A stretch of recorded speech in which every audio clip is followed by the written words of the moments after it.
selatan Provinsi Jawa Tengah yang berbatasan langsung dengan Kabupaten Purworejo di sebelah timur, Samudra Hindia di sebelah selatan, Kabupaten Cilacap dan Kabupaten Banyumas di sebelah barat, serta Kabupaten Banjarnegara dan Kabupaten Wonosobo di sebelah utara.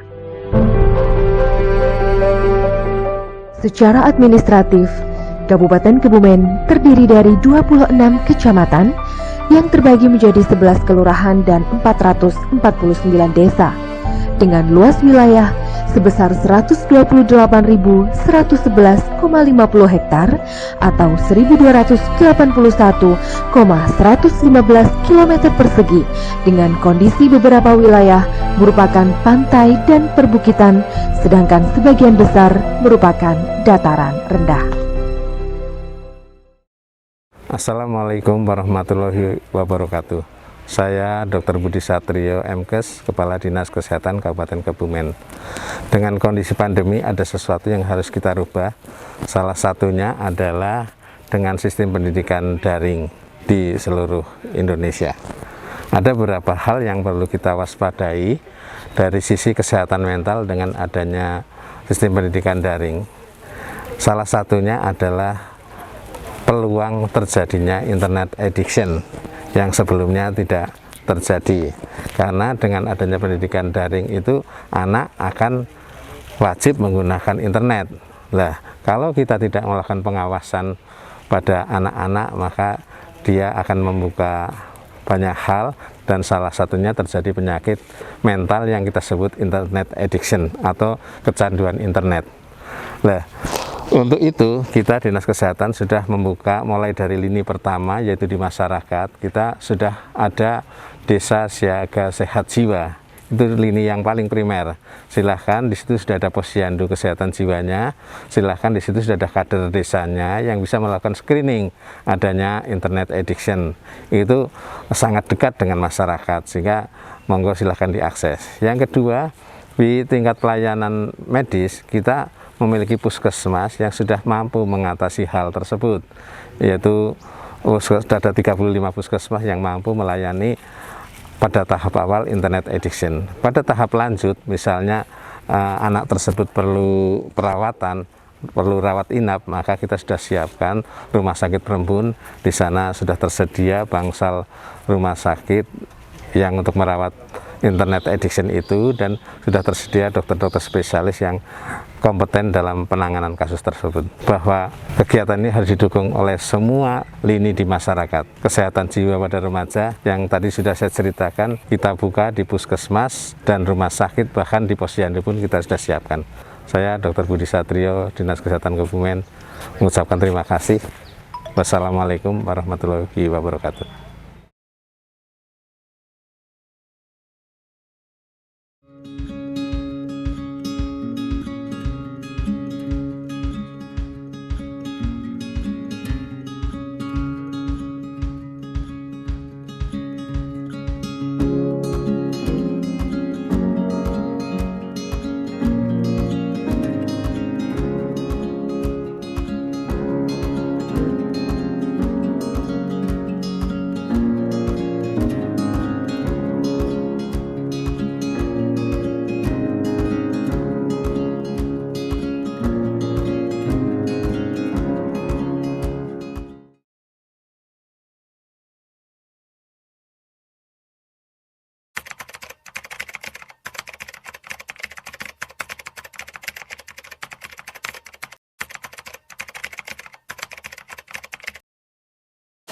Kalau saya lihat itu puasa 2 minggu, ya, mau 2 minggu puasa sebelum mau lebaran lah.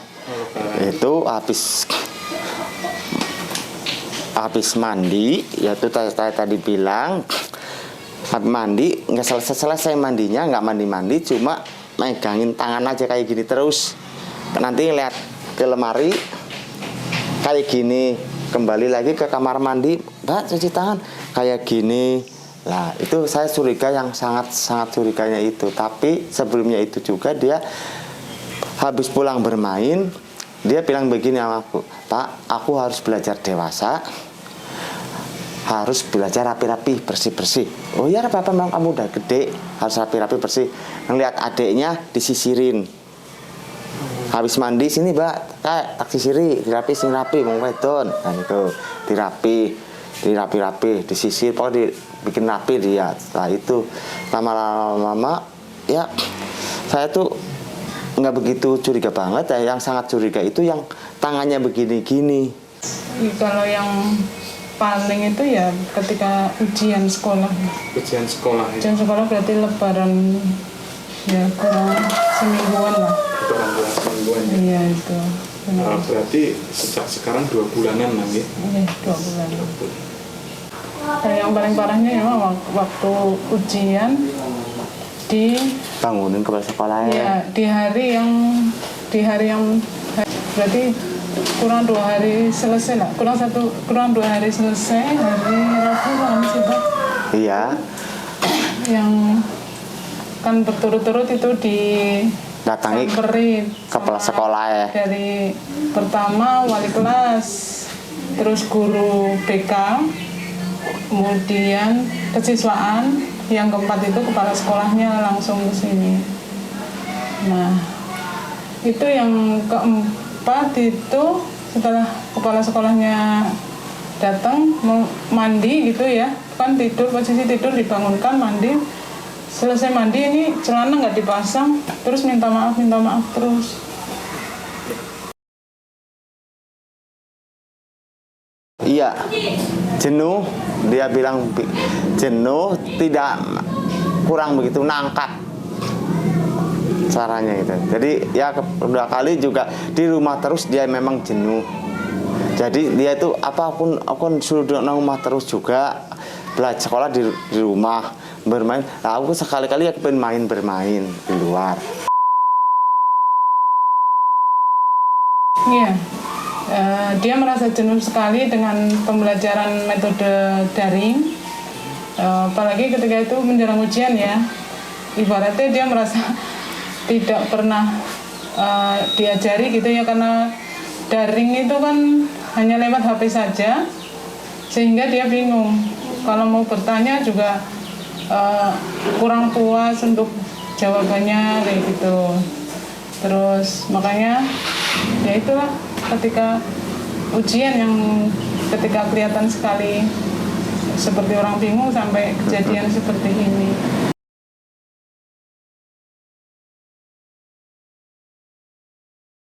Menurut saya ya agak berlebihannya itu belum lama sih. Ya setelah kelihatannya mau kejadian ini, masa saya intip, saya jam 12. Ya, yang namanya suasana di tempat sini kan nama jam 10 tidur jarang lah ya. Saya pulang jualan jam setengah 10, jam 11 saya suruh pada tidur. Ternyata saya intip, dia belum tidur juga. Terus saya tidur, terus saya direbut, nggak boleh. Terus saya tidur lagi pura-pura, jam 1 tengokin dia nggak tidur juga, yaitu mainan HP. Tapi saya kan nggak tahu tentang HP, terus terang saja. Jadi saya HP apa kan langsung dia dihapus. Saya nggak, terus terang saya nggak bisa main HP, nggak bisa. Berlebihan dan ternyata malah apa yang harusnya dia lakukan dengan HP itu diharapkan mengerjakan tugas dari sekolah melalui HP, tapi tugas malah tidak dikerjakan, lebih asik dengan yang lain gitu. Baik itu di IG, kemudian Facebook, juga chat dengan teman-temannya gitu. Apalagi kalau lihat chat grup teman-teman SMP-nya itu, ibaratnya kok ya apa ya, kalau kita anggap itu, kalau orang di pandangan agama itu kan suatu maksiat, itu buat mereka jadi bercandaan gitu. Kayak menunjukkan alat kelamin kayak gitu, buat mereka itu kok jadi bercandaan hal seperti itu gitu. Insya Allah ada. Jadi gini, saya kan lihat di sini katakan tidak ada teman satu rating lah ya. Adanya di kakak kelas yang agak kelewatan lebih 5 tahun. Mbak, aja dolan karo kae, aku li dolan. Tapi umurmu beda. Kamu masih sekolah, masih SMP, cuma menang gede netok. Kayak yang di secara garis besar kok kayak tamat STM kancane Mas Rik kakangmu.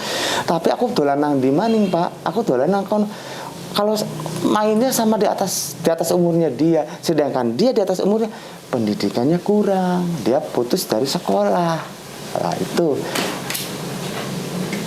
Nah, Ibu bisa ceritakan apakah ada teman atau orang di sekitar lingkungan yang mempengaruhi perilaku anak itu? Iya, teman-teman misalnya kayak di parkiran ya, di sini kan ada kegiatan pemuda yang Ngelola parkir di dan memang temen-temennya yang kalau ke rumah kan mereka tidak berani yang seperti itu, yang usianya jauh dari dia, terus penampilannya juga luar biasa dari orang-orang biasa gitu, anak-anak pang yang telinganya lebar-lebar, nantinya, terus di wajahnya ada tato. Mereka kan sungkan ya kalau untuk ke rumah, tapi ketika di parkiran mereka lebih leluasa. Dan disitulah pengaruh mulai. Iya.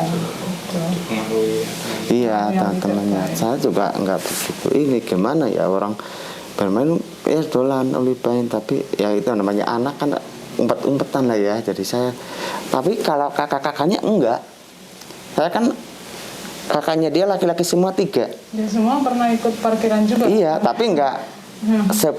Jadi ini kelihatannya kalem, tapi kalau di luar saya nggak tahu. Tapi tetap saya tuh disusul suruh pulang sih, tetap saya cari, tetap entah kemana, pokoknya harus kita pulang, saya harus pulang terus, nggak pernah namanya nginep, belum pernah nginep. Tapi tempat saudaranya, misalnya udah lain lagi.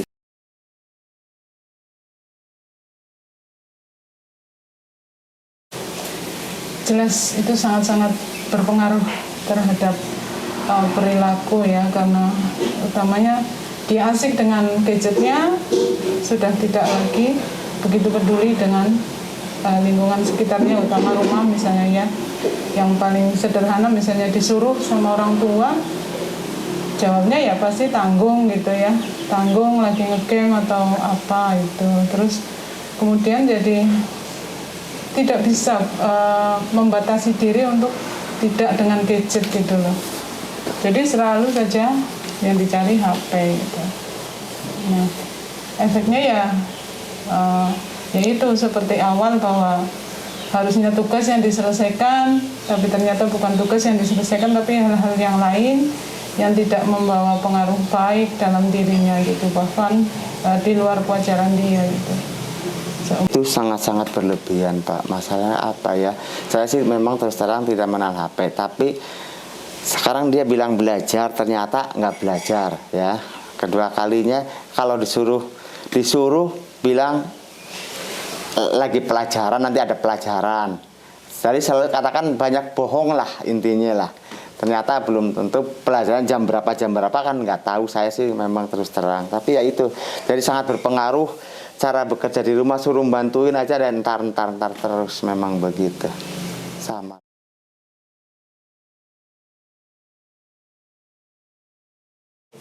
Ya disuruh untuk kayak bantu-bantu gitu ya. Kemudian dia untuk izin untuk parkiran juga selama pandemi saja, kalau sebelumnya tidak, karena dia merasa bosan di rumah. Dan tapi ternyata memang hasilnya seperti itu gitu ya, malah jadi makin lepas kendali. Kemudian selama Ramadan sebenarnya kita juga, kami kan jualan, sudah dibawa untuk membantu jualan juga. Iya. Kami jadwal anak-anak untuk membantu di sana, untuk bantu jualan. Gantian sehari-sehari. Walau ternyata Iya. masih belum mampu untuk yang hal negatifnya gitu. Iya. Iya. Jadi ikut saya jualan gantian. Hari ini kakaknya, besoknya lagi yang perempuan, diputer, di rolling biar nggak jenuh. Maksud saya begitu juga untuk mengurangi. Di sana kan apa, nangkepnya susah katanya, kan sinyalnya. Nah, akhirnya saya bawa ke situ. Jualan udah 2 kali ya, Mak. Iya udah 2 hari ini saya jalan biar nggak jenuh. Ayo Pak jalan saya gitu.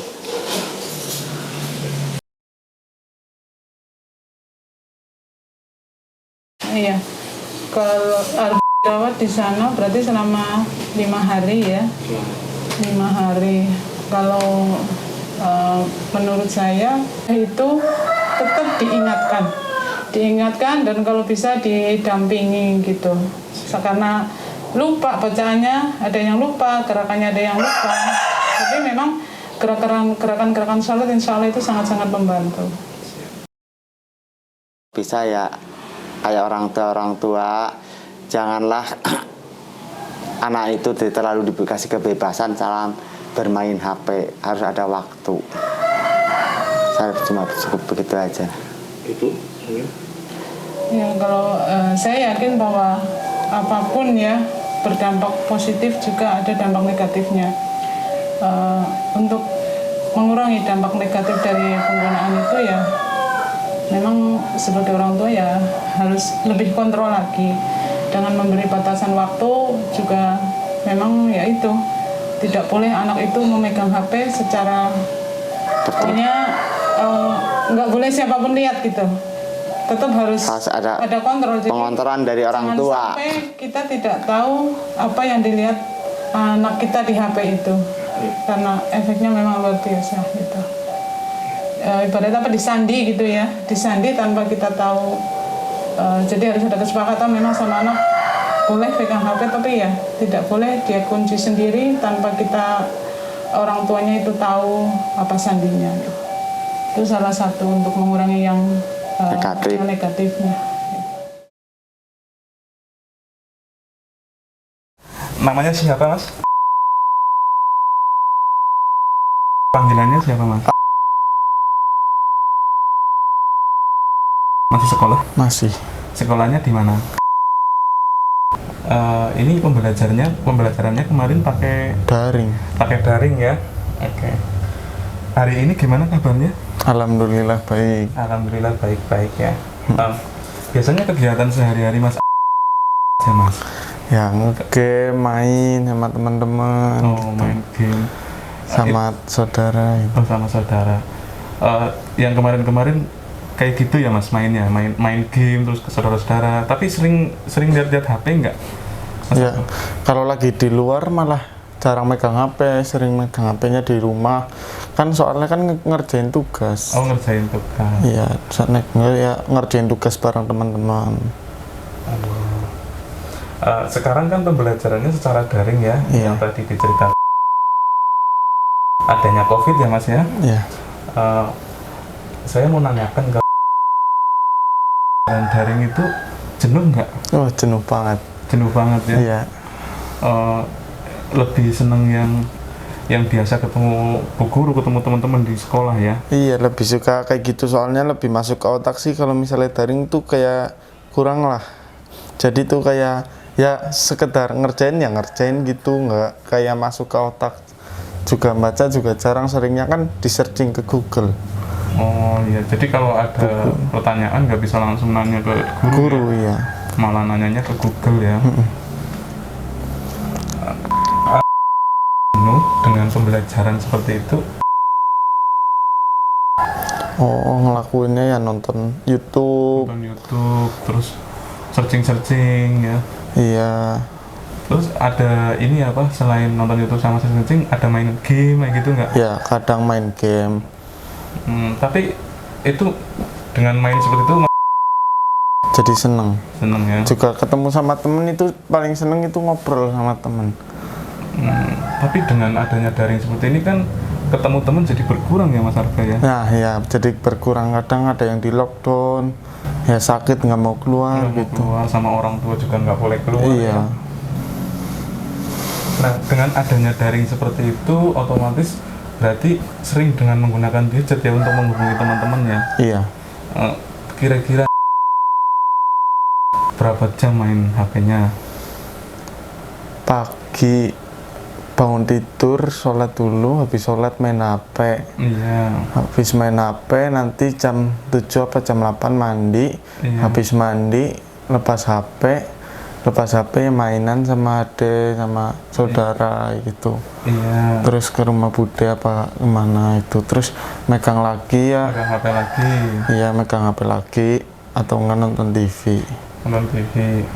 Tersering biasanya malam juga megang HP terus. Iya, kalau dulu mah setiap malam, sekarang mah udah enggak. Iya, ya, oke. Dulu sebelum sakit ya, itu sering mainan HP ya sampai ini. Sering. Sampai jam 1, jam 2. Jam 1, jam 2 malam. Iya. Oke. Kadang juga lembur tugas. Oh, lembur tugas sampai malam ya Iya. ngerjainnya ya. Padahal seharusnya yang malam biasanya kalau Tidur. pembelajaran umum tidur ya, bisa buat tidur ya. Biasanya sebetulnya kalau menurut Mas Arif sering untuk untuk pembelajaran, untuk belajar atau Kalau aku tuh seringnya malah sering buat searching atau Iya. buat main YouTube atau malah belajar nih kalau menurut Mas Arif sendiri? kalau itu sih jam-jamnya, kalau misalnya lagi pelajaran ya fokus ke belajar, habis itu searching. Kalau misalnya udah jam lepas dari jam pelajaran gitu ya baru mainan HP yang buat ngegame lah, apa ngobrol sama teman gitu. Dengan adanya seperti itu kan Mas sendiri ya di kamar karena berhubungan dengan temannya lewat media Sosial. ya seperti itu nggak jenuh apa malah tambah seneng? Malah jenuh kalau misalnya main HP terus. Kalau itu seneng, enak jenuh ya? Iya. Jenuh ya. Oke, berarti pinginnya pembelajarannya seperti dulu lagi ya? Iya. Ketemu teman-teman ya. Oke. Sekarang coba ceritakan kepada teman-teman yang lain nih, bagusnya gimana untuk menanggapi fenomena sekarang yang banyak anak-anak yang menggunakan HP tapi tidak terkontrol dengan orang tua. Caranya gimana Mas Arfa? Lebih baik itu dikurangin main HP-nya. Semakin lama main HP itu semakin malah jadi pusing nanti. Iya. Jadi itu kayak apa? Jadi nggak jelas malah mau bingung ya seperti Iya, itu ya. malah Gelisah ya. Gelisah kalau nggak megang HP. Kalau udah kecanduan HP, nggak megang HP sehari 2 hari itu langsung gelisah. Gelisah.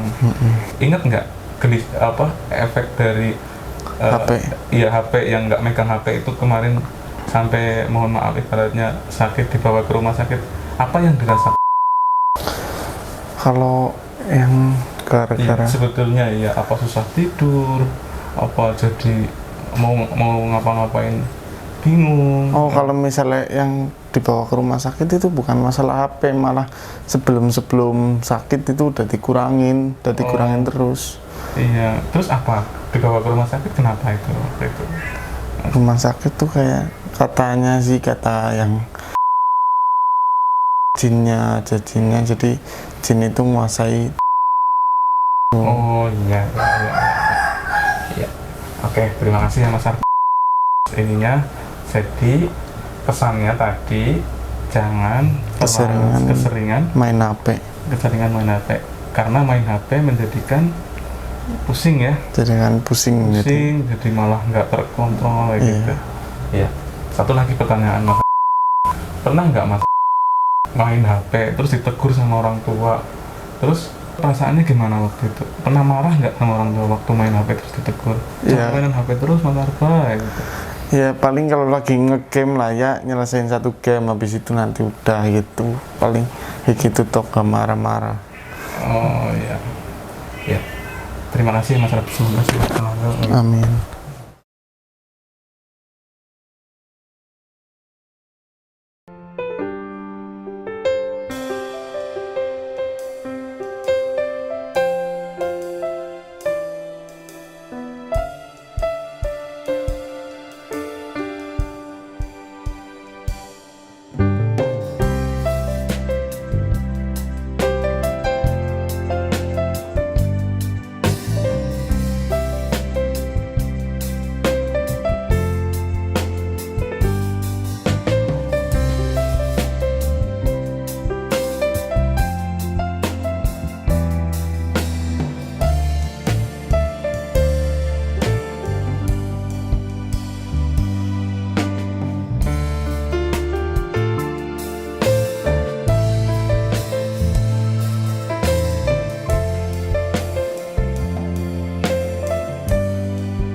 Assalamualaikum warahmatullahi wabarakatuh.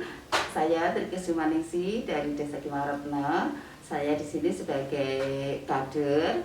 Kalau ada anak mengalami gejala-gejala seperti marah-marah, kurang tidur, aktivitas sehari-hari sudah tidak sesuai jadwalnya, nanti kita koordinasikan dulu dengan keluarganya. Kita suruh ke posyandu.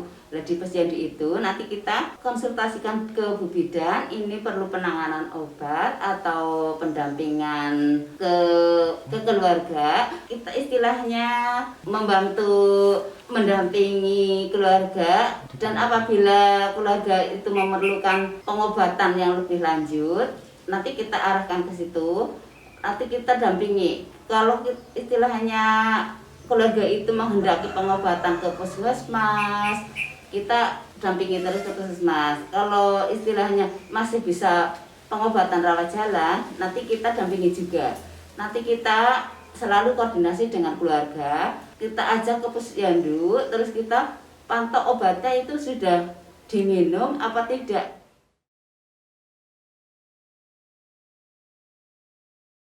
Perkenalkan, nama saya Ibu Catur Hernawati S. Kepnes. Kami perawat Puskesmas Pejaguan. Di perawatan rumah Puskesmas Pejaguan, kami melayani rawat inap jiwa yang memiliki 5 ruangan. Rawat inap umum, kami memiliki 8 ruangan. Puskesmas Pejaguan melayani dari screening untuk poli jiwa. Untuk pelayanan konsultasi, kami melayani dari hari Senin sampai dengan hari Sabtu sesuai dan jam pelayanan. Sedangkan di shelter jiwa kami melayani 24 jam. Hari untuk berkonsultasi kami melayani setiap hari dengan pelayanan dokter.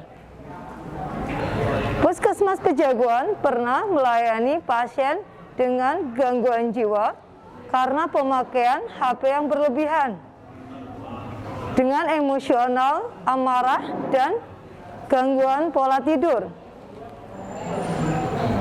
Puskesmas Pejaguan akan memberikan pelayanan semampu kami. Namun, jika memang perlu tindak lanjut, kami akan bekerja sama dengan Rumah Sakit Berembun untuk melayani pelayanan secara komprehensif berkelanjutan sesuai dengan SOP yang berlaku.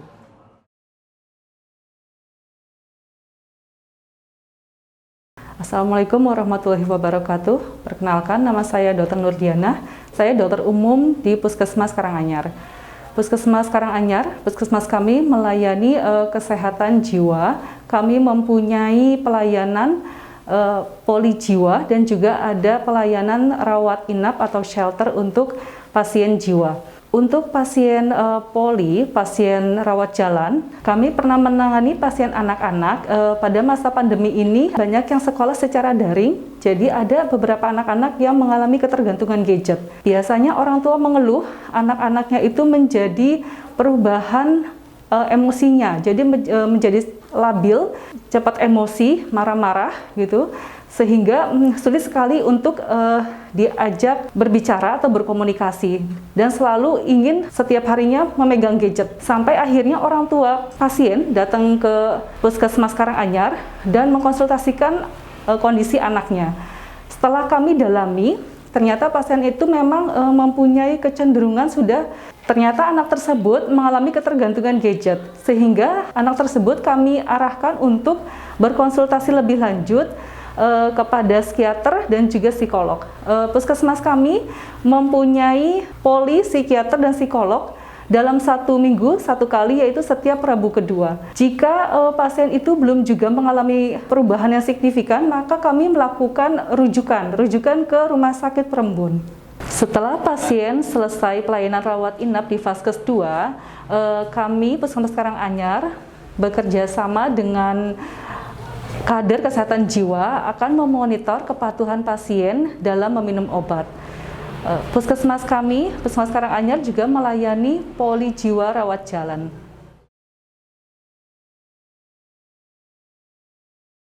Assalamualaikum warahmatullahi wabarakatuh. Perkenalkan, saya Dr. Timbul Pranoto MSc. Saya bertugas sebagai Kepala Puskesmas Pejagoan dengan penduduk 55.000 jiwa dengan 13 desa. Kami melayani rawat jalan dan rawat inap.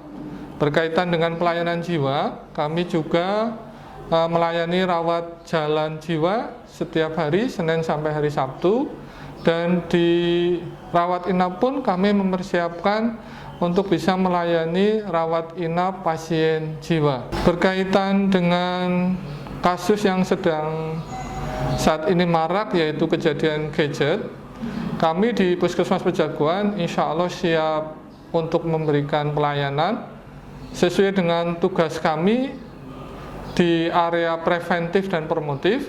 Kami juga siap untuk melakukan itu. Di area preventif, kami insya Allah siap melakukan screening. Jadi ketika pasien yang datang ke puskesmas ataupun yang di lapangan, kemudian ada gejala yang mengarah ke kecanduan HP atau gadget, insya Allah kita akan siap melakukan screening. Kemudian berkaitan dengan promosinya, berkaitan kegiatan promotif, di kemasyarakatan atau kegiatan UKM, kami rutin mengadakan penyuluhan di sekolah-sekolah. Biasanya kita kombinasikan dengan pelayanan nafsa. Kemudian kita juga beberapa kali juga melakukan screening di SMP, di SD, ataupun di SMA berkaitan dengan nafsa ataupun berkaitan dengan gangguan jiwa. Permasalahan kecanduan HP atau gadget ini memang sekarang sedang meluas. Kami pun beberapa kali menemukan kasus baik di rawat jalan ataupun di rawat inap. Sesuai dengan penugasan kami atau tupoksi kami di area preventif, promotif, dan kuratif terbatas. Sehingga ketika kami sudah berikhtiar melakukan penanganan tetapi hasilnya belum maksimal, kita akan dampingi, kita akan arahkan, kita akan lanjutkan, kita hantarkan pasien ini untuk ke pelayanan tingkat lanjut. Biasanya kalau di Kebumen kita rujuk ke RSUD Perembun yang sudah mempersiapkan bangsal jiwa dan mempersiapkan pelayanan khusus berkaitan dengan gangguan jiwa pada anak, khususnya berkaitan dengan kecanduan HP atau gadget ini.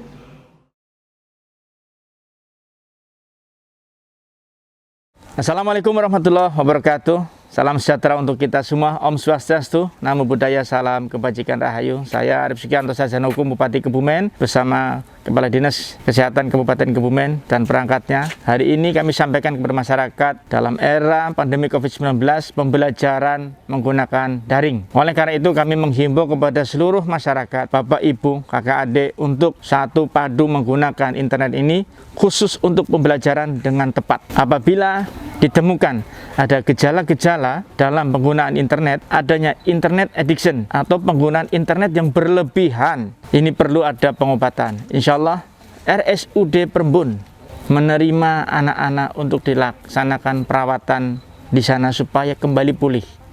Ciri-cirinya salah satunya sangat ketagihan terhadap menggunakan gadget. Awasi anak-anak kita, awasi saudara kita, keluarga kita dalam penggunaan teknologi khususnya gadget pada saat sekarang ini. Daring memang digunakan tetapi harus terkontrol dengan baik. Demikian dari saya. Wassalamualaikum warahmatullahi wabarakatuh. Salam sejahtera untuk kita semua. Om Swastiastu, Namo Buddhaya, salam kebajikan rahayu.